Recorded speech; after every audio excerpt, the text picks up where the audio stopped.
هنرجع شويه ورا. دي بدايتنا في ثالثه ثانوي اصلا. بداية ثالثة ثانوي، اول شهر في ثالثه ثانوي أول شامل كيمياء كنت جايب 16 من 60. في ناس بتبدأ تالتة من أولى ثانوي. انت حسيت ان الثانويه بقت جد خلاص؟ الموضوع بس محتاج انضباط ومداومة. أنا مش عايز أقول لك إني عديت على كل مادة في العربي والشرع مراجعة 10 مرات. اللي جاي يا إما تكون يا إما لا تكون. كان والدي يقول لي كده. قعدت مثلا اي حاجه، حتى مثلا والدك مثلا زعلك، حصل ضغط في ظروف حصلت في البيت، وارد في كل البيت بيحصل ظروف يعني. أكيد في أيام قصرت فيها. سر محدش عرفه في ثالثه ثانوي نهائيا. طلعت من امتحان الفيزياء من غير ما راجع وكنت سايب 3 أسئلة. تنصح منك يا دكتوراه؟ ده اولياء الامور. شد على الطلاب، اضغط على الطالب. وقالوا الحمد لله الذي صدقنا وعده وأورثنا الأرض نتبوأ من الجنة حيث نشاء فنعم أجر العاملين.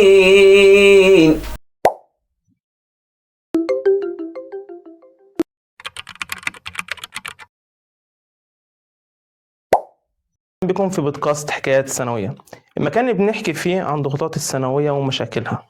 كل واحد فينا عدى بضغط وأحلام وأحيانا انهيار، لكن الحقيقة هل الثانوية فعلا بتحدد حياتك؟ ده اللي هنعرفه في الحلقة دي. ضيفنا النهاردة ممكن تشوفوه زي أي شخص عادي، لكن ورا الحكاية قصة محدش يعرفها. فهنتعرف النهاردة على ضيفنا ودكتورنا الدكتور أحمد أيمن. ازيك يا دكتور؟ ازي حضرتك يا استاذ؟ اخبارك ايه؟ كله تمام والله الحمد لله. الحمد لله. بص، احنا هنتكلم النهارده عن الثانويه والضغوطات والمشاكل، تمام؟ لكن في بدايتنا هنقرا شويه قران، فنسمع صوت حضرتك في القران، وانا عرفت ان حضرتك ما شاء الله صوتك جميل جدا. حبيبي تسلم والله. فنبدا نسمع القران. أعوذ بالله من الشيطان الرجيم. بسم الله الرحمن الرحيم. يا أيها الذين آمنوا اتقوا الله وكونوا مع الصادقين. ما كان لأهل المدينة ومن حولهم من الأعراب أن يتخلفوا عن رسول الله ولا يرغبوا بأنفسهم عن نفسه، ذلك بأنهم لا يصيبهم ظمأ ولا نصب ولا مخمصة في سبيل الله ولا يطؤون موطئا يغيظ الكفار ولا ينالون من عدو نيلا إلا كتب لهم به عمل صالح إن الله لا يضيع أجر المحسنين. ولا ينفقون نفقة صغيرة ولا كبيرة ولا يقطعون واديا إلا كتب لهم ليجزيهم الله أحسن ما كانوا يعملون. صدق الله العظيم. ما شاء الله دكتورة، ايه الحلاوة دي؟ حبيبي والله ما شاء الله. ندخل في موضوعنا اللي شاغل بال الطلاب كلهم. في طلاب مش بيحبوا ان هم يخشوا الثانويه اصلا، ثالثه ثانوي بالذات. فهنبدا بحاجه خفيفه. انت حضرتك كنت حابب الثانويه اصلا تخش ثالثه ثانوي ولا كنت خايف منها في الاول؟ بص، هو الموضوع عباره عن صوره المجتمع بيرسمها في نفس الطالب. والاهل بمعنى اصح ان اهلك عايزينك تكون في كليه قمه، ان كانت طب او صيدله او اسنان او هندسه او علاج او اي شيء. كليات القمه كليه القمه عموما يعني.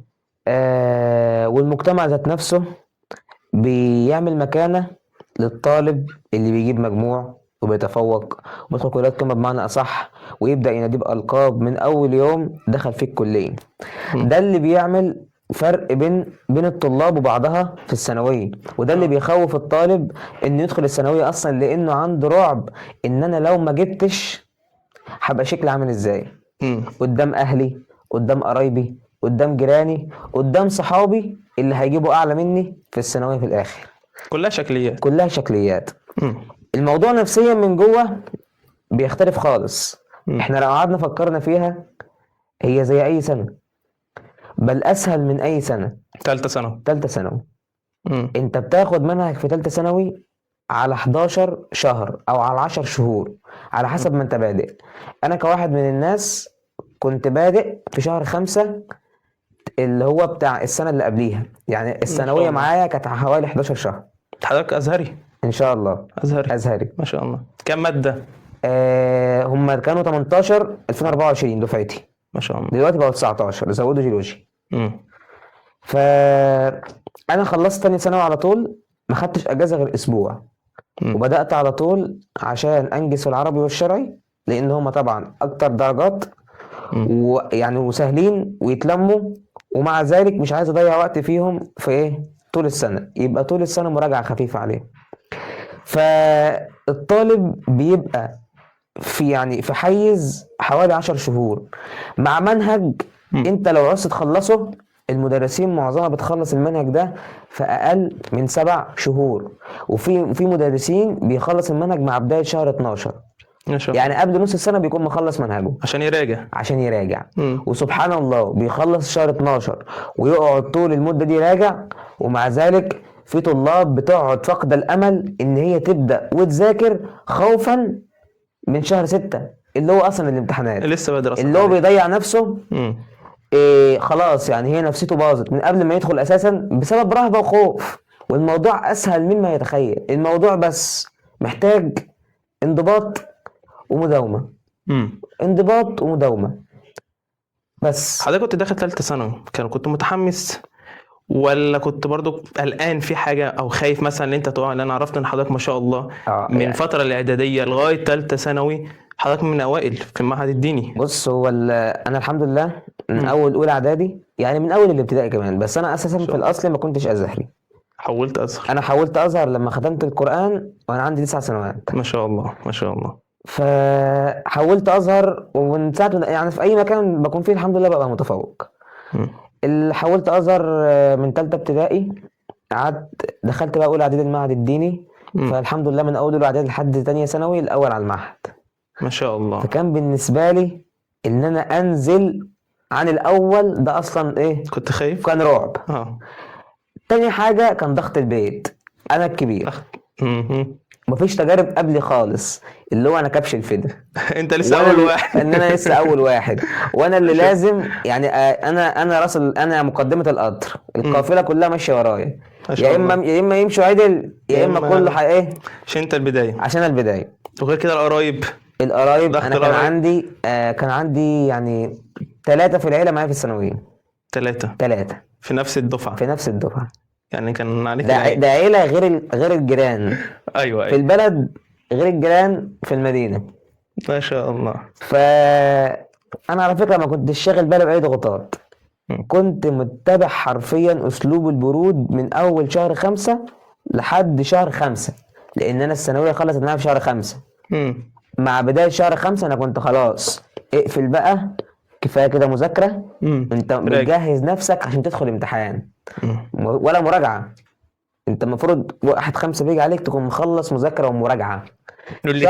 الاثنين انت مالكش حجه، المدرس بيخلص معاك المنهج من شهر 3 فعلا. معاك شهرين وانت بتذاكر في الماده اصلا طول السنه، والمدرس بيراجع طول السنه على الماده من شرقها لغربها، مش بيسيب فرفوطه حرفيا، ويحل 370 كتاب و370 ملزمه، ونشترك في منصات حوار المنصات وكل اللي نفسنا فيه بنعمله في طول ال7 شهور. اتبقى لك 3 شهور، لازم شهرين منهم تاخدهم مراجعه بلس حل. مش مراجعه بس، ما انا انت بتقولش انا ذاكرت بس وتسكت. المراجعه اه بق ايه بالبق كده ملهاش اي 60 لازمه. انا افتكر ان انا لازم تحل. اول امتحان كيمياء حليته، ما شاء الله. اول شامل كيمياء، امم كنت جايب 16 من 60 مع نفسي. تالتة ثانوي. ثالثه ثانوي اول شامل كيمياء كان 16. حصلكش دروب في كان الحته اللي انت 16 من قلقت 60. منها؟ ده انا كنت خلاص فقدت الامل والله العظيم. كنت في شهر كام ساعتها؟ والله كنت لسه ببدأ في شهر 5 لما بدأت حل في الشوامل كده اصلا انت داخل على امتحانات، دخل على الامتحانات، اتبقى وجايب شهر. 16 من 60. اتبقى شهر. مم. حرفيا العضوية دي انا افتكر ان هي كانت ضايعة، كانت مسافرة مني والله العظيم. المدرسين ده دلوقتي بيعملوا ايه؟ بيخلصوا العضوية بدري عشان يعرف يراجع في العضوية. عشان يعرف يراجع العضوية. العضوية فصل فيه. فالرجالة بمعنى أصح بتكون مراكمة اللي قبل العضوية وبتكون مراكمة في العضوية، فعبال ما يخلص الكهربية تكون الرجالة ركمة العضوية والكهربية. أنت واخد بالك؟ يجي يحل مم. مفيش. مفيش. تبدأ الحل. أنا كنت ناسي العضوية تماما من أول درس الألكانات، يعني من أولها. جت بإيه؟ جت بالحل. طبعا أنا حليت حوالي أكتر من 60 امتحان، أكتر من 60 شامل حل بس. ما كانش في وقت ان انا ارجع واذاكر 18 ماده. كل ماده لازم تحللها في اليوم في شهر 5 ده امتحانين، كل ماده كل يوم. كل يوم. اصل انت معاك كل ماده ليها كتاب، قصدي يعني بوكلت، سواء ازهر او عام. سواء ازهر او عام هي مش هتفرق. لكن الموضوع في العام انا اعتقد انه اخف عشان هما المواد بتاعتهم قليله شويه. مفيش انا اعتقد دلوقتي ما عادش في فرق. ما تقوليش ازهر وعام في المواد الثقافيه. كله بقى زي بعضه. الفتره لا من اول 2024. من اول 2024 والنظام اصلا اتغير بقى مفاجئ علينا. الامتحان بقى 60% منه ام سي كيو اللي هو اختر، وبقيه الامتحان مقالي، ومش المقالي اللي احنا عارفينه اللي هو بما تفسر والمصطلح العلمي وعرف والكلام ده. ما عادش فيه. كل حاجه اتغيرت. بقت نسخه طبق الاصل او نسخه مقربه من الامتحان العام. حتى امتحان السنه اللي فاتت اعتقد انا سمعت ان بتاع 2025 انه كان امتحان الفيزياء كان اصعب من الامتحان العام بتاع 2025. وبتوع العام شهدوا بكده ومدرسين العام شهدوا بكده. كان اصعب في الازهر. كان اصعب. فالازهر والعام ما بقاش في فرق بينهم بالمواد الثقافيه. هنرجع شويه ورا. دي بدايتنا في ثالثه ثانوي اصلا. بدايه ثالثه ثانوي. اول شهر في ثالثه ثانوي. ما انا بقول انا عايزك تبدأني من اول شهر، لان الطلاب بيغيروا المدرسين كتير، وبالذات في اول الشهور. مش شرط اول شهر، بالذات في اول شهور. كل شهر بينقل من مدرس لمدرس، يجي في شهر مثلا 12 شهر 11 تلاقي نفسه اصلا واقع ده كله. فهو ازاي يختاروا المدرسين او ازاي يقعد مع المدرسين؟ انا عايز اقول لحضرتك. اتفضل. الاول انا احكي لك انا من ساعه ما بدات من الصفر خالص. طبعا انا عايز اقول فكره. في ناس تنبيه، في ناس بتبدا تالتة من اولى ثانوي. تحضر لها من اولى ثانوي. ازاي؟ يقول لك انا هذاكر من اولى ثانوي. تمام. يبدا يذاكر منهج تالتة من اول اولى ثانوي لحد تالتة ثانوي ما تخلص. تخيل بيجيب مجموع. مش بيحصل. ما بيجيبش. مش بيحصل. مش ممكن لو بيهلك نفسه من اولى؟ اصل هو بيذاكر كاسم. بيضغط كاسم مش بيراجع. يعني هو بياخد كده معلومه. انت لو قلت لي معلومه دلوقتي، سالتني شويه اسئله مثلا، تمام، انا هطلع من المكان هنا مش فاكر حاجه. تخيل بقى عدى عليهم سنتين. مش هبقى فاكر حاجه اصلا. عدى عليهم سنتين. فهمت. اللي هو اصلا انت سايب الاساس. اصل هو يعني النظام التعليمي ده مش نظام يعني مش نظام عبيط. او حاطط لك اولى ثانوي، ثانيه ثانوي، ثالثه ثانوي، تدريج. دي درجات بتنمي مخك. انا هبقى في اولى مخي هيعلى شويه، الاي كيو عندي هيزيد، اللي يأهلني لتانية واحده. اصل انا مش عايز انجح من اول يوم. زي مثلا انا داخل الكليه عايز اتخرج. طب ما اشوف بقى الدفعات اللي قبلي هم بيتخرجوا. ياه طب ما هم مروا بنفس الايام. انت فاهمني؟ ايوه. هم كان نفسهم برضه يتخرجوا بس الايام بتجري. انا دفعه 2024 والله. انا لسه كاني في امتحان التفسير بتاع اخر يوم. ما جيتش من هناك. الدرجات دي والله العظيم كاني في امتحان من صعوبة التفسير. الامتحان؟ لا مش من صعوبة الامتحان، من سرعة الايام. من سرعة الأيام. من سرعة الايام. مم. سنة اولى طب دي عدت عليا طبعا بمرها، ما كانش فيه حلوها. مم. كان طبعا سنة اولى طب عدت بمرها عليا. كان من حاجتين: من منهج صعب انا مش عارف اذاكره، اول مرة اشوف حاجات زي دي. من غربة بعيد عن اهلك. مم. طبعا الازهر، القاهرة، دمياط، اسيوط، كليات طبعا القمة طبعا. كليات القمة. مم. مفيش حاجة قريبة مننا هنا خالص، الا من رحم ربي بقى الكليات الشرعية، الكليات العربية متقسم. اللي هي متقسمة. متقسم. فهو انت عايز تروح كلية قمة، لو جبت مجموع عالي فانت هنا جنبنا في القاهرة. مم. وانا اعرف، انا عندي ناس من اسيوط، مم. سايبين طب اسيوط وجايين طب القاهرة. تقول له ليه؟ يقول لك انا مستخسر المجموع. طب ما هو نفس الشهادة، عشان جاب مجموع عالي. جاب مجموع عالي. هو الكل في دماغه ان كليه طب اسيوط دي مش معتمده، طب القاهره معتمده، مع ان شهاده معتمده كلها من الازهر. طب الازهر كله معتمد، ايوه نفس طب. الشهاده. هي بتفرق بس في الايه بعد كده، بعد التخرج. مم. المستشفيات في القاهره جوده اعلى، نظام احسن، بتتعامل مع ناس ارقى، بمعنى اصح مش ارقى ان احنا مثلا دول بندر ودول فلاحين، لا لا لا خالص. يعني ارقى فكريه. ايوه ايوه. القاهره بلد العلم مم. من زمان. طبعا. فعشان كده اللي بيتغرب حرفيا عموما هو بيدوق الموضوع ده، ان هو مش بيبقى عارف يذاكر. يعني ده هيعمل اكل لنفسه، ولا هيغسل هدومه، ولا هيقعد يذاكر. عليه حاجات كتير قوي يعني. حاجات وغير كتير كده هو في كلية غير الطب يعني الغربة. اول شهر في الثانويه انت قلت كان ماشي بس معاك انا ازاي؟ انا انا هحكي لك قصتي كلها من الثانويه يعني في 5 دقائق. انا بدات من شهر 5، من نص شهر 5، بعد ما خلصت امتحانات تانية ثانوي على طول، اخدت اسبوع اجازه وبدات على طول. مم. خلصت العربي والشرعي كلهم لحد شهر 9، في 3 شهور. عند شهر 9 عربي الشرعي، عربي وشرعي كلهم لان مجموعهم اعلى، 370 درجه. فانت لازم تاخد العربي وانا والشرعي الحمد لله في عشان تضمنهم. بالظبط. قرآن. انت ضمنت اكتر من 60% من المجموع. انا الحمد لله القران. العربي والشرعي. مم. انا الحمد لله خاتم القران من، قلت لك، عندي 9 سنوات. ما شاء الله. ومن ساعتها لحد دلوقتي براجع. مم. وانا اصلا معلم قران اونلاين، ما شاء الله. ومعايا اجازات مم. بقراءات الحمد لله، ومجود على ايد اكتر من شيخ. مم. فالموضوع بالنسبه لي، موضوع القران ده، انا لو نقصت درجه فيه اكون زعلان من نفسي، لان مش بعد كل ده اروح انقص درجه في القران.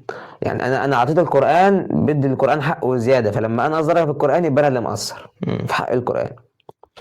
ف بعد كده، بعد ما خلصت طبعا كل الدروس تبدا في شهر 8. خلصتهم في شهر 9 العربي والشرعي، بقيت فاضي تماما للمواد الثقافيه. ولكن العكس صحيح. مم. انا مش عايز اقول لك اني عديت على كل مادة في العربي والشرعي مراجعة 10 مرات. تاني عشان انت خلصتها الاول. 10 مرات. كنت عامل جدول مذاكرة مم. ده يومية، اللي هو اللي باخده بذاكره. تمام. جدول مراجعة عربي وشرعي. مم. كم مادة؟ 9 مواد، لان الشرعي 5 مواد. طبعا القرآن ده ثابت كل يوم. كنت عامل لازم اراجع على المادة مرتين في الاسبوع.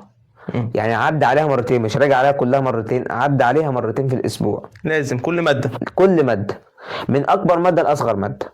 ما شاء الله. ومع ذلك داخل الامتحان خايف من مواد، مع انك مراجع ومثبت. انا هقول لك نتيجتي في الاخر هقول لك مراجع نتيجتي في الاخر.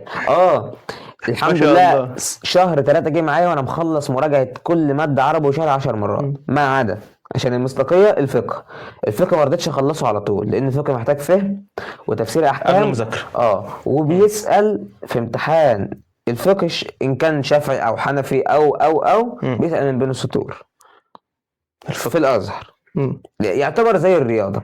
والفقه قسمين: فقه ومواريث.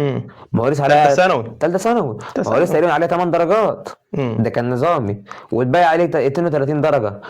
كل درجه بتفرق معاه، مع الطالب اللي بيخاف على الدرجه. في طلاب بتضرب الثانويه وعرض الحائط. ده بيبقى هدفه انه يدخل كليه خاصه، يدخل جامعه اهليه، عنده الظروف المساعده. لكن النجاح في الكليه ملهوش علاقه بتاتا بالثانويه. ده حاجة وده حاجة تانية خالص. ده مود وده مود تاني خالص. مم. ما يعني مفيش فرق، مفيش وجه مقارنه. انت حسيت ان الثانوية بقت جد خلاص، ما عادش فيه هزار، ما عادش فيه اي حاجة، شهر ولا انت 5 خدتها جد من الاول؟ انا من انت حسيت ان اول الثانوية خلاص فعلا انا انا الحمد بقيت لله يعني فعلا طالب يعني انا ثانوي؟ مش عارف دي كانت فيا، اكيد كان في ناس كتير كده، اه بس انا الحمد لله ما راكمتش ولا يوم في تالتة. من اول يوم في الثانويه لحد اخر يوم في الثانويه. انت بتقول في شهر 5 حسيت في حاجة، احنا شهر خلاص. 5 ما انا جاي لك في الكلام. مم. من اول يوم في الثانويه لحد اخر يوم في الثانويه انا ما راكمتش درس واحد. مم. ما راكمتش. كله بيعمل جداول مش بيلتزم بيها. انا في الكليه دلوقتي بعمل فعلا جداول مش فعلا بلتزم والله، بيها. قابلت كتير طلاب ما شاء الله بيعملوا جدول انا لو المادة كلها. انا لو وريتك الدفتر بتاعي بتاع الجداول، مم. انا الحمد لله ما ضيعتش يوم من جدولي. كنت بعمل ايه؟ مم. كنت بحط في الليست بتاع اليوم حاجات فوق حدي، عشان لما اخلص 3/4 اكون انا وصلت للي انا عايزه وزياده. مم. انت طب واخد لو ما بالك؟ وصلتش، مش بس انت مشكله. حطيت لنفسك انا حطيت قدر معين لا وزودت عليه. زودت عليه. فانا ما لو خدت تحبطش. فانا لو خدت نصها اه اكون انا راضي عن نفسي. انت كده كده انت مزود. انا كده مزود. مم. ده بضحك بيه على نفسي، مم. عشان انا لو حطيت نفس القدر بالظبط اكيد هقلل عن القدر. مم. هتحصل اي حاجه في اليوم هتخليني اقلل عن القدر. جالك يوم حسيت فيه ان انت اتضغطت فعلا بين المواد؟ لا مفيش ولا يوم؟ مفيش ولا يوم. عشان انت مظبط دنيتك انا من أول الحمد لله قلت لك من اول يوم لحد اخر يوم ما راكمتش يوم. الا في شهر 5، لان كان كله حل.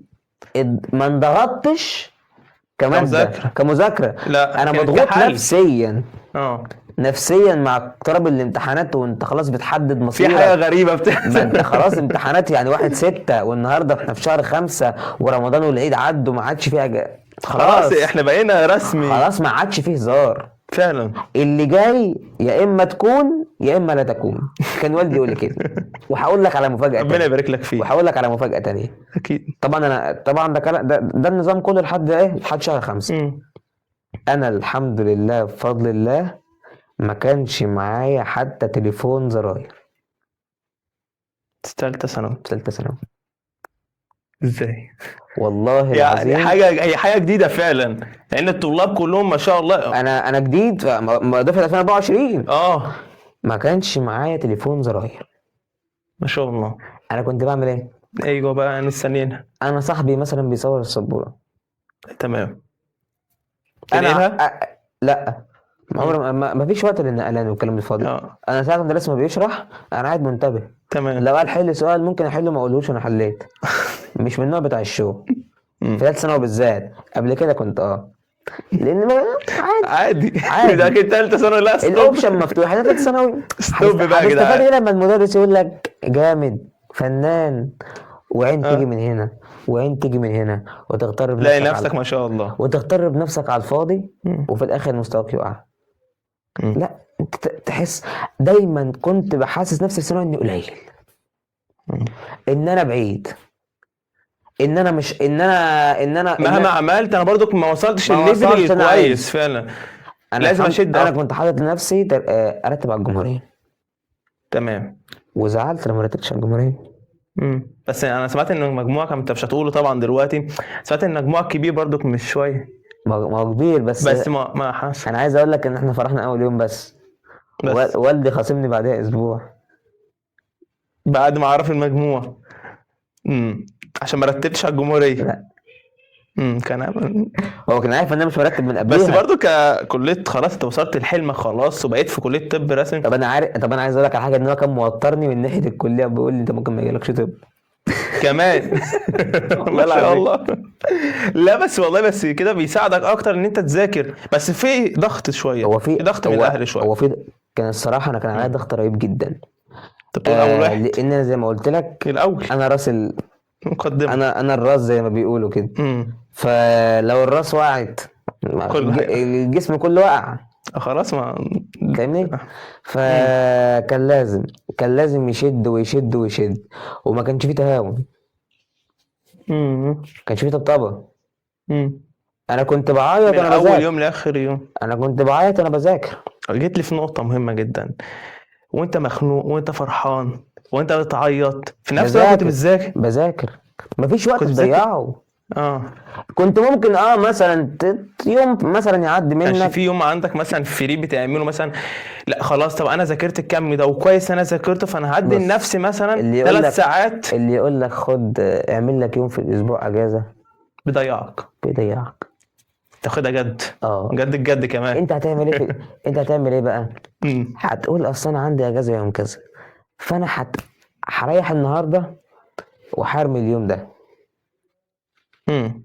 حدد على نفسك. والله العظيم انا قبل الشهر ما بيبدأ كنت ببقى كاتب هعمل ايه كل الشهر. يوم.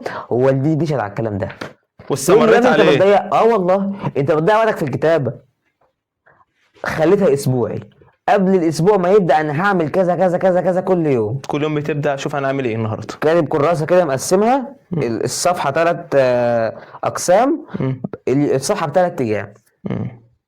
ما شاء الله، صفحة 3 أيام. صفحة كنت ماشي عن اليوم بالظبط. انا عارف النهارده، انا عارف الاسبوع ده عندي درس كذا كذا كذا كذا، يبقى انا هذاكر في اليوم ده كذا كذا كذا كذا، هراجع كذا كذا كذا، هحل كذا ما كذا جالكش كذا. يوم وقعت مثلا ولا يوم. اي حاجه؟ حتى مثلا والدك مثلا زعلك، حصل ضغط في ظروف حصلت في البيت، وارد في كل البيت بيحصل ظروف يعني، اثرت حاجه انا كان في الجدول؟ وارد كل يوم. مم. اكيد في ايام قصرت فيها، مم. بس اللي كنت بعمله قبل كده كان بيغفر لي في الاوقات دي. عشان انت كنت ضاغط نفسك قبل كده. وضغط نفسي على طول. مم. بس لما كنت بأثر الأثر ما كانش بيرجع عليا، اللي هو بعرف ألم نفسي في أسرع وقت ممكن. لو كان قبل الحصة بثانية كنت بلحق ألم نفسي، ما شاء الله. مم. لأن أنا عامل حسابي.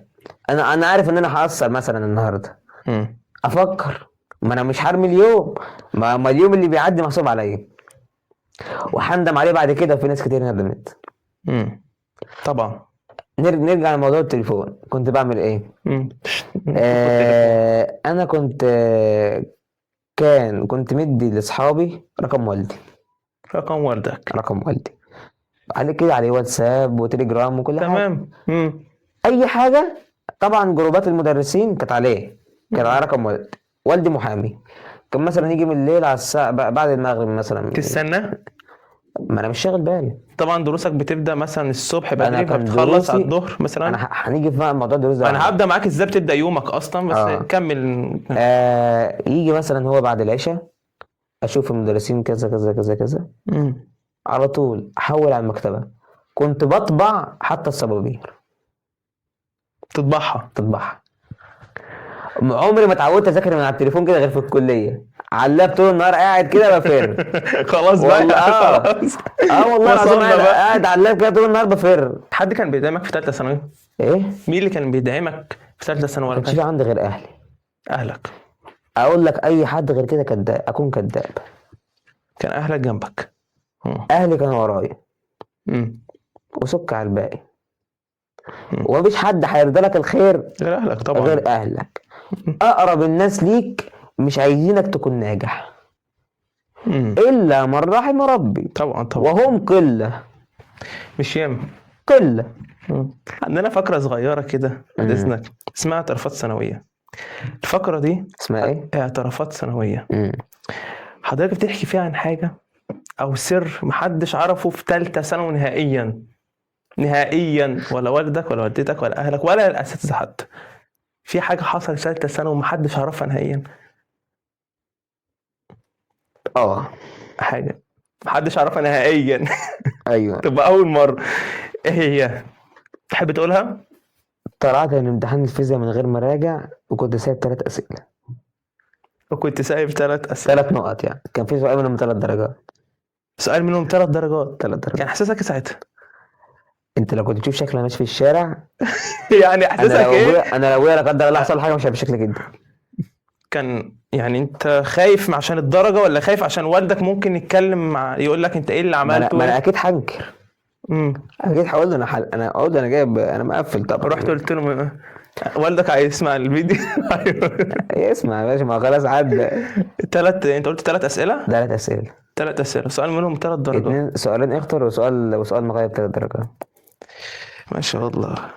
عايز بقى من حضرتك كلمه للطلاب اللي هم احنا داخلين على شهر 5، داخلين على الامتحانات، يعملوا ايه؟ واللي كان مضيع برضه واللي كان مقصر نص عايز يجيب مجموع، بصوا يعني يا حاول شباب، يعمل ايه؟ بصوا يا شباب، اقسم بالله العلي العظيم، لو خدت شهر 5 كله لحد الامتحان حل بس، حتى لو مقصر، حتى لو مش مراجع كويس، اضمن لك طب. امم لو مش مراجع كويس، انما ما تجيش تقول لي انت ما ذاكرتش من اول السنه وهتيجي تحل هتعرف، لا. انت بتسترجع المعلومه بالحل، وبتشوف كذا نوع سؤال. انا الحمد لله من كتر الحل داخل الامتحان مفيش سؤال ما عداش عليا، يعني انت حليت كتير، كل الاسئله متكرره قدامي. فانت عندك الحل افضل من انت حتى تذاكر اصلا. أيوة. يعني انت تعود ايدك على انا الحل بقول وعلى لك الاسئله. اول شامل كيمياء حليته جاب 16 16 من 60. بس ما يأستش، ما كملت. يأسش. اقسم بالله تتدرج لحد اخر امتحان ما جبت 60 من 60، وجبت الحمد لله في الكيمياء من غير ما راجع عليها في شهر 5 ولا مره، جبت 59 من 60 في الكيمياء. امتحان نهائي، امتحان الفاينل بتاع فاين. الثانويه اه جبت 59. انا هقول لك النتيجه كلها. ما شاء الله ما شاء الله. 59 من 60. نبدأ بقى نقول ايه النتيجه؟ انا هحكي عن النتيجه كل من الاول. المواد الشرعية، ايوه، عشان من الأول. انا متشوق من ليه بصراحة جدا. بص يا صديقي، النتيجه نسيب كانت الأسئلة يوم خالص، انت ما شاء الله قلت كل حاجة. كانت يوم مش فاكر 30 او 31/7. احنا كنا مخلصين امتحان 15/7/2024، كان امتحان التفسير. تمام تقريبا النتيجه كانت 30 او 31 ومش فاكر. تمام. عموما قمت الصبح عادي جدا، صاحبي جاب النتيجه من بالليل. عنده واحد قريبه في الازهر وكده، فجاب لنا النتيجه من ايه؟ قبل ما تظهر اصلا، قبل ما تظهر على الموقع. يعني جايبها من كنترول. جايبها من كنترول. جايب لك نتيجتك؟ لا جايب لي نتيجتك. قال لي هجيب لك نتيجتك بالليل، قلت له لا. قلت له مش عايزها، سيبها لما تظهر على الموقع. صاحبك عمل ايه؟ هو جاب ما شاء الله 98 ونص. ما شاء الله. 640 من 650. البيت فرحك. ده انا وانت انا عامل ايه بقى؟ انا الدم وقف. انا عرفت الصبح بالكلام ده، قعدت انا وهو في الشارع من الصبح لحد الظهر بس النتيجه. هو طبعا قاعد مستريح وانا قاعد خلاص. انا جبت انا الثانويه. ده انا اللي شغال فيه عليه بقالي 12 سنه، مش شغل سنه وكده، ده 12 سنه تعب واجتهاد، ومفيش سنه قصرت فيها الحمد لله، ولا في سنه لعبت فيها، ولا اصلا متعود على اللعب. انا حياتي كلها انا اصلا مش بحب اللعب كشخصيتك، حتى مش بحب اللعب كصاحب انا وانت كده مع بعض. بحب يبقى عيلتنا هادفه، نتكلم في موضوع هادف والله بجد. هتحبش ان انت الهزار، جو الهزار الكتير. حتى انا وهقول لك برضه انا الحمد لله بقيت ايه دلوقتي في الكليه. الساعه 11 جت، قالوا ايه؟ النتيجه بتترفع. اذان الظهر بالظبط. ضربات قلبك كانت عامله ازاي؟ احساس ايه ساعتها؟ رحت صلاه الظهر، بدعي ربنا ودعيت ربنا. رجعت طبعا مامتي قاعده على الموقع، كل شويه تحدث فيه لحد ما طبعا دي العيله كلها. لا احنا في بيتنا، الحمد لله احنا في شقتنا بعيد عن البلد خالص. طب كويس. النتيجه طلعت الحمد لله، لقيت نفسي جايب 634 ما شاء الله. 50. كام في المية؟ 97 و54، يعني 97 ونص. ما شاء الله 97. فرحت في وقتها طبعا، اتنططت. الهم زحمل على قلبي. سيبوني بقى. درجات كالآتي: الشرعي كله 100%، 210 210 ما شاء الله. العربي 169 170. فاكرها بالارقام، عمرك ما هتنسى انت كده. 370 درجه اللي انا قايل لك عليهم من الاول جبتهم. انت كنت ضاع منهم درجه في الصرف. هات الجذر الصرفي. انا فاكر السؤال كمان، فاكر السؤال والله. لو افتكر السؤال، هات الجذر الصرفي اللي هو بيحط لك حروف ويقول لك على وزن، مش على وزن افعله. كانت مش فاكر ايه بالظبط، بس انا فاكر السؤال، راس السؤال، الصياغه بتاعته السؤال. الكيمياء 59 من 60. الرياضه كنت بكرهها، كرة العمى. الرياضة 58 من 60. وكنت بتكرهها؟ كنت بكرهها هي والفيزياء طبعا. بس الرياضة كنت بتحل عليها كتير جدا. انا قلت لهم انا لو جالي هندسة شراعة قانون هاخد شراعة قانون. عشان الرياضة لا مش بحب الرياضة. الأحياء 56 من 60. امم كان في أخطاء في نموذج الإجابة، وأجمع عليها المدرسين كلهم بتوع الأحياء في 2024. امم آه درجتك ما شاء الله. الإنجليزي 39 من 40. امم 39 من 40 درجة. الفيزياء بقى 3 أسئلة 3 أسئلة عملت فيها 53 من 60. اللغة 53. الفيزياء كانت زي 99. ما شاء الله ما شاء الله. إحساس والدك ووالدتك ساعتها وإحساس طبعا البيت. طايرين من الفرحة. ما شاء الله. بس والدي كان طماع شوية، فخصمني بعدها أسبوع عشان كان عايزني أطلع الأول على المعهد. وأنت طلعت ترتيب التالت. الثالث. بس أنا طبعا لأن أنا الأول على المعهد من أولى إعدادي. ما شاء فطلعت الله التالت استمريت على نفس من أولى أولى إعدادي، تاني إعدادي، إعدادي، تالتة إعدادي، ترم الأول أول وترم تاني، ترم أول وترم تاني، لغاية تالتة ثانوي. أنا في تالتة إعدادي كنت الحمد لله طالع الأول على الجمهورية. تالتة إعدادي. تالتة إعدادي جايب 490 490. هي كانت امتحانات مجمعة ساعتها، بس الحمد لله كنت مقفلها كلها، جايب 490 490 واتكرمت على المحافظة. في المحافظة. بعد كده بقى إيه، دخلنا الكلية، جبنا الآيفون. الدنيا عاملة إيه في الكلية؟ الدنيا في الكلية والله سنة أولى على العموم على أي كلية بتبقى صعبة. لسه في البداية. كانت سنة أولى دي مش عايز أقول لك أوحش سنة عدت عليها في حياتي كلها. الثانوية بالنسبة لها كانت تافهة. تانية بقى خدت عادة على نفسي. ووالدي وعدني لو جبت لي امتياز في تانية هخطب لك. يلا بقى خلاص انا هجيب امتياز. الترم الأول ايوه جبت امتياز الحمد لله. يعني انا الترم الثاني ايه ماينس، الترم الثاني شغالين فيها ما شاء الله عشان هتعزمنا اكيد. اكيد طبعا يا عايزين برضك يعني نصيحة منك يا دكتورة لأولياء الأمور تنصحهم بيه يعملوا مع الطلاب بالذات في فترة احنا داخلين على الامتحانات خلاص. تنصح شد على الطلاب، شد على الطلاب، اضغط على الطالب. طيب انت مش خليه هتأثر على يجيب الطالب؟ لا مش هيأثر في على طالب الطالب. ممكن مثلا يجي معاك كان طالب تاني اقسم بالله ما في الطالب لو خايف من ولي الامر وعارف ان والده هيعاقبه على النتيجه دي هيجيب اخره. طب لو جاب اخره مثلا خلاص توفيق ربنا، بس يبقى والده شايف ان هو بيذاكر. اصل والدك مش يعني شد عليه شد عليه اولياء الامور يشدوا على الطلبه. اوعى تسمع كلام واحد يقول لك ده الطالب نفسيته هتبوظ، ده اهم حاجه النفسيه في الثانويه. هي ايه ثانويه اصلا دي؟ ايه يعني ايه ثانويه؟ ما هي سنه زي اي سنه. مسمينا بابا الثانويه والله ما هي سنه زي الا زي اي سنه، بس سنه سهله. ايه والله سنه سهله جدا، والله كانت اسهل سنه سواء كانت عام او ازهر. والله كانت عام او ازهر. يقول لك امتحانات ثواني بس هو لو كانت امتحانات العام اعجازيه كانت في طلبه هتجيب 98 99؟ لا طبعا لا. ما عادي، طب ما في الازهر بيجيب 99 عادي، وطلبه بتجيب 60، طلبه بتجيب 98، طلبه بتجيب 99 عادي. ما شاء الله موجود. احنا ده يعني في كفر الدوار كان في السنه اللي انا فيها انا كنت طالع التالت على كفر الدوار. التالت على كفر الدوار. احنا اتشرفنا حضرتك يا دكتور والله بجد. الله يشرف ليا، وكفايه ان حضرتك نورتنا النهارده في نورك والله العظيم. قبل ما اختم طبعا لازم اسمع من حضرتك تاني لان ان شاء الله عجبني صوتك جدا، فعايز اسمع من حضرتك ايتين قبل ما نختم الحلقه ان شاء الله. بسم الله الرحمن الرحيم. وقالوا الحمد لله الذي صدقنا وعده وأورثنا الأرض نتبوأ من الجنة حيث نشاء فنعم أجر العاملين. وترى الملائكة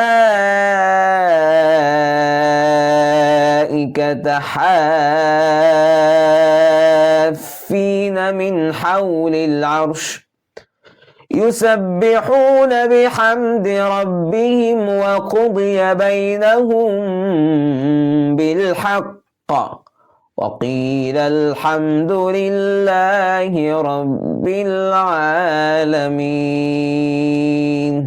صلى الله العظيم. ما شاء الله، ربنا يبارك فيك ويحفظك ويبارك في والدك ووالدتك بجد. اللهم امين يا رب. في نهايه الحلقه حابب اوضح حاجه لثالثه ثانوي. ثالثه ثانوي مش صعبه، لكن اللي هيذاكر هيلاقي فعلا ثالثه ثانوي مش نهايه العالم. ثالثه ثانوي مش نهايه العالم. مش معنى ان انت ما جبتش حاجه يبقى الدنيا وقفت، لا الدنيا ما وقفتش، لازم تكمل وتوصل حتى لو نجحت بعدين. كل تجربه كانت مختلفه، كل تجربه عن كل شخص مختلف عن التاني بكتير طبعا.